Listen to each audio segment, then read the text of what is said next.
지역의 이슈를 속 시원히 풀어보는 헬로 이슈 토크입니다. 17년 동안 상위법 위반으로 논란이 됐던 인천 지하도상과 관리운영 조례안이 지난 31일 본회의를 통과했습니다. 오랫동안 계속됐던 시와 시의회 간의 갈등도 일단락이 됐는데요. 문제는 개정 조례가 과연 제 기능을 할 수 있을까입니다. 조례에 담긴 상생협의회가 다시 갈등의 불씨가 되는 것 아니냐는 우려도 나오고 있는데요. 우여곡절 끝에 본회의를 통과한 인천 지하도상과 조례, 그동안의 갈등을 봉합할 수 있을지 짚어보겠습니다. 함께할 두 분, 이도형 홍익정경연구소장과 이승욱 경기일보 기자 자리했습니다. 안녕하십니까? 네, 안녕하세요. 네, 일단 총선 이후에나 통과되지 않을까 하던 지하도상과 관리운영 조례안이 지난 31일에 본회의를 통과했습니다. 본회의 이틀 전까지 시의회가 제2요구를 받지 않을 것이다 이런 목소리도 있었는데요. 어떻게 된 건가요? 네, 저도 올해 이렇게 지하도상과 관리운영 조례가 전격적으로 통과될지는 미처 예상할 수 없었던 일을 할 수가 있는데요. 네. 조례가 통과 제의가 된다 하더라도 법적 공방이 지루하게 진행될 거라고 예상이 됐었고요. 또 제의가 부결된다 하더라도 새롭게 절차를 진행해야 되는 어려운 상황이었다 볼 수가 있었는데요. 네. 하지만은 지난 1월 13일에 인천시의회 본회의를 조례안이 통과를 하게 되면서 이게 그 전전날이죠. 박남춘 시장과 상가연합회 간에 극적으로 타결을 상생 협의안을 만들어냈기 때문에 이런 본회의를 통과할 수 있었다 볼 수 있을 것 같고요. 뭐 시의회가 입장을 바꿨다 보기에는 좀 어려울 것 같고 시장과 그리고 상가연합회 간의 그 상생 협의안 도출에 따른 뭐 당연한 후속 절차가 아니었나 이렇게 생각이 됩니다. 어쨌거나 조례가 부재 시에 발생하는 사회적 혼란 그리고 지하도 상가 임차인들의 경제적 피해라든지 재산적 피해를 막아냈다는 점에 대해서는 시 정부 그리고 상가 연합회의 그 협의 과정을 높이 평가한다 할 수가 있을 것 같습니다. 네, 알겠습니다. 사실 조례가 통과하려면 말씀하신 대로 여러 가지 절차가 남아있는 상황이었고 시간이 많이 부족했습니다. 시의장이 직권 상정해야 한다 이런 목소리도 있었거든요. 조례안 가결까지 과정이 긴박했다고요? 예, 그렇습니다. 그게 2년 지하도 상가의 계약 만료일을 저희가 주목을 해야 되는데요. 이게 2년 지하도 상가의 계약 만료일이 이미 지났거든요. 2월 2일이었습니다. 네. 그래서 적어도 1월 31일까지는 조례를 개정해서 시가 공포를 해야지 2월 2일 이제 곧 계약 만료일이 돌아왔었던 그 2년 지하도 상가 임차인들에 대해서 그 보호 방안 같은 것들을 개정안의 부칙을 통해서 보호 방안을 마련할 수 있었는데요. 그래서 시와 건교위가 지난 1월 31일 회기에서 그 직권 상정을 통해 이 조례를 개정해야 된다고 시의회 의장에게 많이 여러 번 건의를 했었고요. 하지만 근데 이용범 의장은 원래 조례를 개정하기 위해서는 조례를 제정하거나 개정하기 위해서는 상임위를 거쳐서 본회의로 올리는 게 기본 원칙이거든요. 그래서 이 안건도 또한 상임위인 건교위를 거쳐서 다시 상임위에서 안건을 상정한 후에 다시 본회의에 회부해야 된다라고 그래서 직권 상정을 거부했고요. 예. 그래서 결국 이용범 의장과 건교위는 그 본회의를 31일을 열고 일단 시의 제의 요구를 처리한 후에 다시 곧 정회를 합니다. 그리고 나서 건교위에서 고존수 의원이 발의한 지하도상가 개정안을 심의를 한 후 다시 거기서 통과시킨 다음에 다시 본회의에 회부를 시키고요. 그러고 나서 그 본회의에서 다시 본회의는 재개된 다음에 그 개정안을 처리를 하게 되는 절차를 밟게 됐습니다. 제가 볼 때는 그 이용범 의장이 전 잘했다고 생각을 합니다. 이게 직권 상정을 했을 때 그 정치적 부담, 그리고 잘 되거나 안 됐거나의 모든 책임은 이제 이용범 의장이 다 고스란히 받아야 되는 상황이었었거든요. 네. 하지만은 이게 당초 절차보다는 엄청히 초스피드 절차입니다. 직권 상정은 하지 않았지만 본회의 중에 재의결이 이제 부결이 되고 바로 정회한 다음에 상임위 바로 가서 건교위에 심의하고 다시 안건을 변경을 해가지고 상정시켜가지고 했다는 거는 상당히 이례적인 거기도 하고 또 이용범 의장이 의회 운용의 미를 잘 살려가지고 그런 논란도 회피하면서 소기의 목적을 달성한 회계 운영을 참 잘했다라고 그렇게 생각을 합니다. 네, 지혜로운 처사였다고 볼 수 있을까요? 예, 마찬가지로 시도 되게 긴박하게 움직였거든요. 원래 시에서 조례를 제정하고 나면은 그게 시로 다시 넘어옵니다. 그리고 나서 시는 조례규칙 심의회를 열고 이거를 받아들일지 아니면 제의 요구를 할지 공포를 할지 이런 것들을 결정을 하게 되는데 이 지하도상가 개정안의 경우 31일 본회의를 통과한 직후 바로 그날 오후 4시에 다시 열었거든요. 조례규칙 심의를 열고 거기서 이제 개정안을 받아들이고 시는 곧바로 그날 공포를 하게 돼가지고요. 겨우 2년 지하도 상가의 그 임차인들을 보호할 수 있기 위해서 시의회 등이 적극적으로 움직였다라고 평가할 수 있을 것 같습니다. 네, 알겠습니다. 복잡하고 그런 과정을 거쳐서 가까스로 통과가 됐는데요. 고존수위원회 발의로 조례가 통과가 됐는데 기존의 조례안과 비교해서 내용이 어떻게 달라졌을까요? 이게 사실 개정안 시가 맨 처음에 입법 예고한 안건이 하나 있고 그리고 시의회에서 그때 당시에 그걸 수정시켜서 통과시킨 안건이 있고요. 그리고 이번에 고존수위원이 발의한 개정안이 있는데 이 각각을 우선 비교하려면은 시가 입법 예고한 개정안하고 시의회 수정안을 비교해야 됩니다. 일단 시는 당초 그 상가 리모델링 공사비를 기부 체납하는 조건으로 그 임차 계약 기간을 수의 계약을 통해 연장해주는 행위랑 양도양수 전대 이런 것들을 금지하는 개정안을 입법 예고를 했었고요. 이때 당시에 임차인 보호 방안으로 있었던 것이 조례 연착륙을 위해서 최소 임차 계약 기간은 5년까지 보장을 하고 그리고 전대 양도양수 이런 것들은 2년간 유예하기로 했었거든요. 이런 것들 금지하는 행위들은. 근데 이거를 시의회는 각각 10년, 5년으로 확대했습니다. 그러니까 네. 최소 임차 계약 기간은 10년까지 확대가 됐던 거고요. 전대 양도양수 금지 기간은 5년까지 확대됐는데 하지만 이번에 조례에서는 그런 것들이 다시 당초 시의 아니었죠. 5년 그리고 2년으로 다시 축소가 됐습니다. 예. 시가 적극적으로 고존수위원이나 소통했었던 것들이 받아들여졌다라고 보는데 하지만 이번 조례에서 좀 달라진 점은 상생협의회의 규정을 본 조례에 첨부시켰다는 겁니다. 상생협의회는 이따가도 좀 설명드리겠지만 시나 시 전문가 그리고 시의회 상가연합회들이 모여서 지하도 상가의 효율적 운영 방안 등을 논의하는 기구인데요. 이런 것들이 추가됐다는 점에서 뭐 독소조항이다라고 불리는 경우들도 있는 것 같고요. 사실 근데 이게 앞으로 어떻게 흘러갈지는 좀 두고 봐야 될 것 같습니다. 네, 어쨌든 이 조례가 통과되면서 2년 지하 상가 임차인들이 가까스로 구제를 받을 수 있게 됐죠. 예, 맞습니다. 이게 아까도 좀 설명을 드렸지만 개정안에는 임차 계약 기간이 5년 이하로 남은 지하도 상가에 대해서는 공포일로부터 5년까지 계약 기간을 보장을 했습니다. 아까도 말씀드렸듯이 2년 지하도 상가는 2월 2일이 계약 만료 시점이었고요. 그래서 이 개정안이 통과가 되지 않았으면 이미 지난 2월 2일 임차권 행사를 할 수 없는 상황이었었거든요. 네. 그래서 이번에 개정안이 통과되면서 2년 지하도 상가의 그 임차 기간은 앞으로 2025년 2월까지 임차권을 보장받을 수 있게 됐다는 점에서 네. 임차인들이 구제를 받을 수 있게 됐습니다. 네, 알겠습니다. 그럼 이도영 소장님은 이번 네. 조례 통과에 대해서 어떻게 보고 계신가요? 일단 이번 시 조례를 상당히 환영을 하는 입장이고요. 네.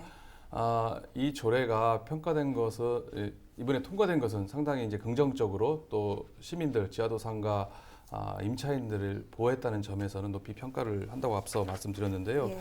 이 내용을 보면 앞서 이 기자님 말씀하신 것처럼 당초 시 원하고 거의 비슷합니다. 결국 왜 이렇게 그동안 지난 1년 동안 갈등 그리고 뭐 협의 거쳤나가 무색할 정도로 거의 내용이 동일하다 볼 수가 있고요. 다만 이제 상생협의회라는 완충 장치가 들어가 있다는 점이 차별화됐다 할 수가 있는데요. 인천시 입장에서는 17년 만에 이제 위법 상태를 해소를 하고요. 공유재산관리법을 정면으로 위반한다는 문제를 박남춘 시정부에 들어와서 근본적으로 해결했다는 점, 그리고 이 문제를 해결하는 과정에 있어서 지하도 상가 임차인들하고 소통, 협의를 거쳐서 상생 방안을 만들었다는 좋은 사례로 보여준다는 점에 있어서는 높이 평가를 할 수가 있습니다. 하지만 지하도 상가 임차인들 입장에서는 당초 요구안에 비해서는 상당히 후퇴했다 볼 수가 있거든요. 상당히 불만이 있을 수 있다. 앞으로 이게 내관이 될 수 있다 보여지고요. 하지만 이제 행정 대집행, 변상금 부과가 앞두었던 2년 지하도 상가를 비롯한 신부평 그리고 부평 중앙 지하도 상가의 이 코너에 몰린 이런 상황 때문에 상가연합회에서도 고육지책으로 이번에 이렇게 서로 협의를 해서 통과하지 않았나 이렇게 평가를 합니다. 네, 이승욱 기자는 오랫동안 현장에서 이 조례 개정 절차를 통과까지 지켜봤을 텐데 과거 문제가 됐던 공유재산법 위반 이런 것들을 모두 불식시킬 수 있을 것이라고 보십니까? 예, 일단 시 그리고 개정안을 발의했던 고존수위원 그리고 몇몇 변호사분들의 의견을 종합해 보면요, 그 이번 개정안은 공유재산법 위반 문제를 모두 해결했다라고 하는 게 대체적으로 그렇게 평가를 하더라고요. 네. 일단 공유재산법에서는 그 수의계약을 통한 임차권 연장, 그러니까 임차계약 연장, 그리고 양도양수 전대 허용 이런 것들을 모두 금지하고 있었거든요. 근데 이번 조례 개정안에서는 이런 그 뭐 공유자 행안부나 그리고 국민권익위 감사원들이 공유재산법과 어긋난다고 하면서 지적을 했었던 사항들을 모두 고쳤습니다. 그리고 또 부칙이 또 약간 걸리는 부분들이 있는데 일단 부칙도 이게 행안부와 어느 정도 협의가 됐다라고 알려집니다. 왜냐하면 시도 이 개정안을 받아들이기 위해서는 행안부에서 어차피 제2 요구가 행안부도 제2 요구를 할 수 있기 때문에 뭐 행안부의 협의가 필수적인데 이 부분에 대해서 시 관계자도 이 부분에 대해서는 행안부랑 협의를 했다. 2년 그리고 임차권 보장 5년 그리고 전대 금지 유예 2년에 대해서는 행안부도 인정을 하고 있는 부분이다라고 얘기를 하는 상황이라서 전체적으로 봤을 때 이 개정안이 뭐 앞으로 더 공유재산법 위반 소지가 있냐라고 물으신다면 그런 것들은 좀 없다라는 게 대체적인 중론이고요. 다만 상생협의회가 조례에 명시됐다는 점에서 이 상생협의를 둘러싸고 시나 그리고 그 지하도상가 상인연합회 간의 갈등은 어느 정도 예상이 되는 부분들은 있습니다. 네. 이번 통과된 조례에서 가장 눈에 띄는 게 바로 상생협의회인데요. 여러 가지 얘기할 것들이 많지만 먼저 왜 이런 협의회를 넣은 겁니까? 아무래도 시 그리고 지하도상가 상인연합회 그리고 시의회까지 넓게 잡아서 보면요. 그들 세 주체의 이해관계가 서로 맞았기 때문이라고 분석을 할 수 있을 것 같은데요.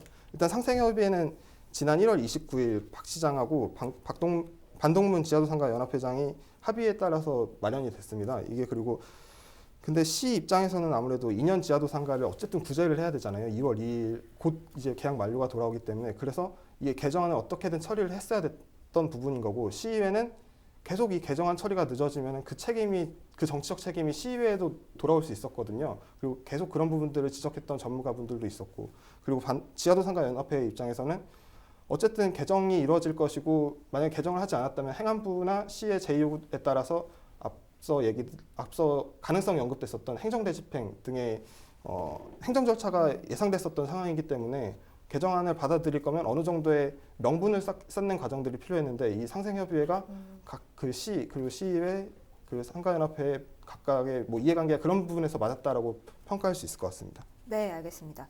조례안에 이 상생협의회가 관계법령 등 제도 보완 제한을 할 수 있다고 되어 있는데요. 이를 두고 일부에서는 지하상가 관리운영 조례를 무력화할 수 있는 게 아니냐 이런 시각도 있습니다. 어떻게 보시나요?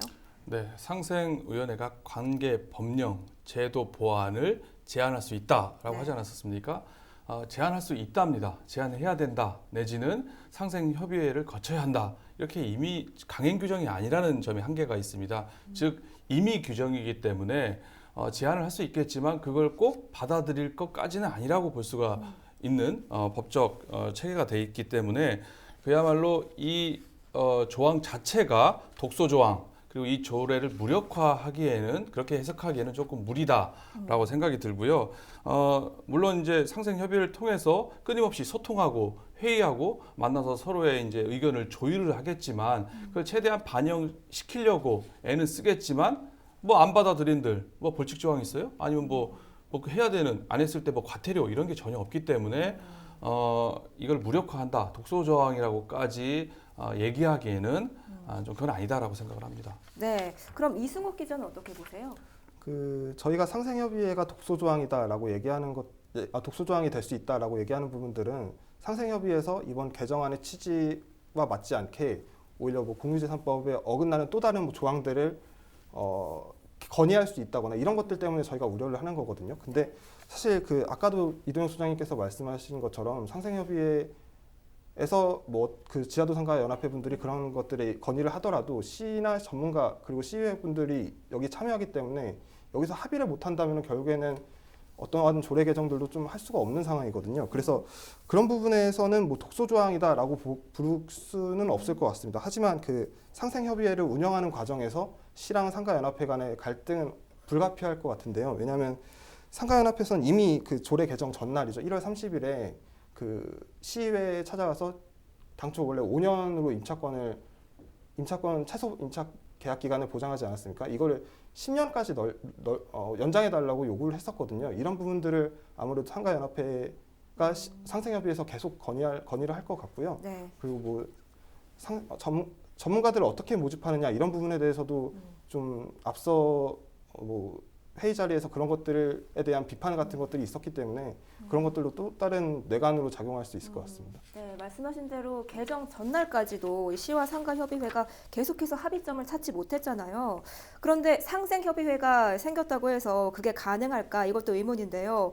이렇다 보니 시와 시의회가 결국 모든 결정을 이 협의회로 떠넘겨버린 게 아니냐는 지적도 나오고 있는데 어떻게 보고 계신가요? 저도 좀 그거에 대해서는 의문이라고 생각을 합니다. 지금 인천시 각종 현안 정책들에 대해서 갈등이 조정되지 않고 분쟁이 계속되는 거는 공론화위원회라고 해가지고 그러다 떠넘겼거든요. 네. 특히 잘 더러더러 해결되는 것도 있지만 잘 안 되는 경우가 거의 대부분이라고 할 수 있다는 점에서 이 상생협의회 보낸 것들이 과연 갈등이 조정될까? 그거는 뭐 앞서 말씀드린 것처럼 이게 강행 규정이 아니기 때문에 임의 규정 협의 과정이기 때문에 쉽지만은 않을 것이라고 예상이 됩니다. 물론 서로 노력은 하겠지만 그게 뭐 상가 지하도 상가 임차인들 입장에서는 최대한 재산권을 이제 더 받으려고 지키려고 노력을 할 거고요. 예. 인천시 입장에서는 어쨌거나 상위법이죠. 법령 범위 내에서 이번에 또 조례 개정도 했고 어쨌거나 법적 테두리 안에라는 기본적 한계가 있기 때문에 그 한계를 벗어난 요구 사항은 들어주기는 쉽지 않다는 점에 있어서 과연 상생협의회가 얼마만큼 역할을 할지는 좀 더 두고 봐야 된다 생각이 들고요. 어쨌거나 이 상생협의회에서 그 의미는 있지만 그리고 상설화돼 가지고 항상 서로 의견을 주고받고 갈등을 조절할 수 있는 장은 마련했다는 점은 높이 평가하겠지만 과연 실효성 문제는 좀 더 지켜봐야 될 것으로 보여집니다. 네, 알겠습니다. 이 상가연합회 상인들은 이번 조례안에 대해서 어떤 입장인가요? 아무래도 대체적으로 부정적인 입장이 많은 것 같아요. 왜냐면은 자신들이 지금까지 행사했었던 권리 같은 것들이 이번 조례로 인해서 다 금지가 되는 것들이기 때문에 아무래도 좀 일부 댓글들을 보면 관련 기사의 댓글들을 보면 좀 험악한 이야기들도 있더라고요. 이런 것들. 하지만 근데 뭐 어쨌든 바로 그 행정대 집행이 예고됐었던 부분 세 곳의 지하도 상가 분들은 좀 대체적으로 이번 개정안에 대해서 좀 긍정적으로 평가를 하는 부분들도 있는 것 같고요. 사실 그래서 이게 각 지하도 상가 상인이냐 그리고 임차인이냐 그리고 어느 지하도 상가의 임차인이냐 이런 것들에 따라서 각각 이 개정안을 받아들이는 관점이 좀 다른 것 같습니다. 네, 알겠습니다. 급한 불은 껐는데요. 실효성을 거두기 위해서는 여전히 문제가 남아 있습니다. 가장 먼저 어떤 것부터 해결해 나가야 할까요? 제가 볼 때는 상생협의의 그 위상과 그리고 역할을 높이는 실효성을 높이는 것이 가장 중요하다고 생각이 됩니다. 올해 계약 기간 만료되는 2년 지하도 상가를 비롯한 세 군데 지역 지하도 상가를 제한 나머지 지하도 상가가 앞으로 임차인들의 생존권 내지는 재산권에 대해서 상생협의회가 얼마만큼 어떤 역할을 하느냐가 되게 중요하다고 볼 수 있는 입장이고요. 하지만 상생협의회 활동에서는 많은 한계와 제약이 있는 상황이기 때문에 가능한 한 자주 만나고 또 소통을 하면서 지하도 상가 임차인의 권익을 위해서 공감하고 이해하는 과정이 필요하다. 지하도 상가 임차인을 위해서 효율적이고 효과적인 상생협의회 운영이 필요하지 않나 이렇게 생각을 합니다. 네, 알겠습니다. 이승욱 기자는 어떻게 보시나요? 큰 틀에서 얘기를 해주셨다면 저는 상생협의회가 구체적으로 지금 해야 할 것들에 대해서 좀 짚어보고 싶은데요. 그러니까 지금 상생협의회에서는 제가 봤을 때 가장 시급하게 논의해야 될 부분들은 갈수록 침체하는 그 지하도 상가 활성화 방안, 지하도 상가에 대한 활성화 방안일 것 같습니다. 지금 지하도 상가는 그 소비자들의 소비 행태 변화와 다양하지 못한 판매 제품 등으로 인해 위기가 좀 있거든요. 그래서 이 부분에 대해서 어떤 활성화 방안들이 있을지 이런 부분들을 논의해 가는 게 첫 주제일 거라고 생각을 합니다. 네, 알겠습니다. 잘 들었습니다. 지금까지 지난 31일 본회의를 통과한 인천 지하도 상가 관리 운영 조례안에 관한 이야기 나눠봤습니다. 이도영 홍익정경연구소장 그리고 이승우 경기일보 기자와 함께했습니다. 오늘 도움 말씀 고맙습니다.